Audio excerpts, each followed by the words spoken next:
28-июнда Ноқат районундағы каттуу жүргөн селден Ош облусунун Көкжар айыл аймагынын Борбаш айылында жашаган 48 жаштагы аял, анын 19, 16 жана 11 жаштагы 3 уулу жана 2 жаштагы небересинин өмүрү кыйылды. Мындан тышкары маркумдун кайнэжесинин 15 жашар кызынын, Казакстанга турмушка чыккан кайынсиңдисинин 2 баласынын өмүрүн алды.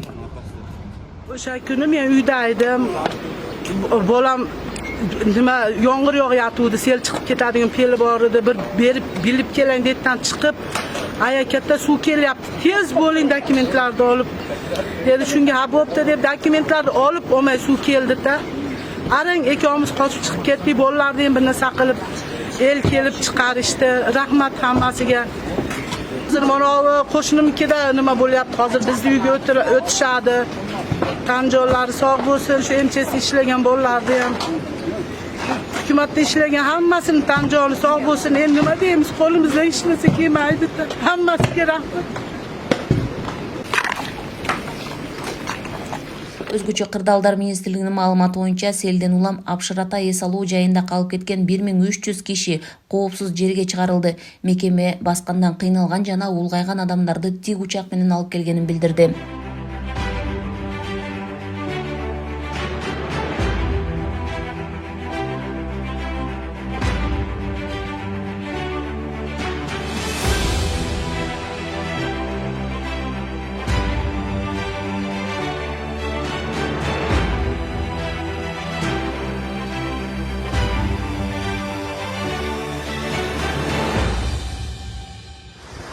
Алдын маалымат боюнча кечэтен бери ушул өзгөчө кырдаалдар министринин куткаруучулар тарабынан жергиликтүү бийлик, ушул жерде эс алуучулардын жергиликтүү адамдардын жардамы менен баары биригип алдын ала 1300 адамдын тегерегинде ушул жайлоодон адамды түнү менен бүгүн ушул саатка чейин куткарышты.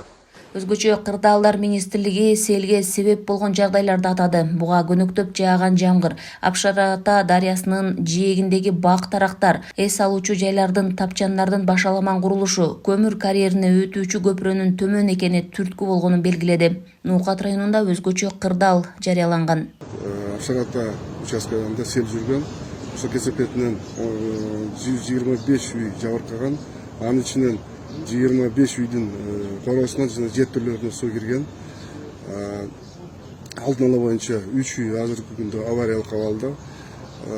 Өздүк кран менен жана жергиликтүү бийликтин күчтөрү менен азыр тазалоо жумуштары жүрүп жатат. Жалпысынан айтканда өзгөчө кырдаалдар министрлигинен 7 техника тартылган жана 130 кызматкер, жергиликтүү бийликтен 450 кызматкер тартылган. Азыр убакытта канча үй тазаланып бүттү? Азыркы үйдө дээрлик 70% тазаланып бүттү. Бүгүн дагы ошол жумуштар, тазалоо жумуштары улантылат. Социалдык мекемелер боюнча бир бала бакчага суу кирген, ал тазаланып бүттү. 30-июндун кечинде Ош облусунун Карагулжа районунун Карагуз айыл аймагында 4 адамды сел агызып кетти.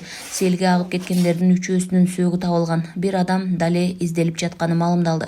28-июнда каттуу жааган жамгырдан улам Ош облусунун Ноқат районунда да сел жүрүп, өзгөчө кырдаал режими жарыяланган. Райондо сел 10го жакын адамдын өмүрүн алды. Куткаруу иштерине жалпы 450 адам, андан сырткары миңдеген ыктыярчылар катышып, бир тик учак, 85 инженердик жана атайын техника иштеди. Өзгөчө кырдаалдар министрлиги өлкөдө 2-июлга чейин нөшөрлөгөн жаан күтүлүп жатканын, сел жүрүү коркунучу бар экенин эскертип жатат. Гүлжан Ажиматова, Муслимбек Ахмеджанов, Ош облусу.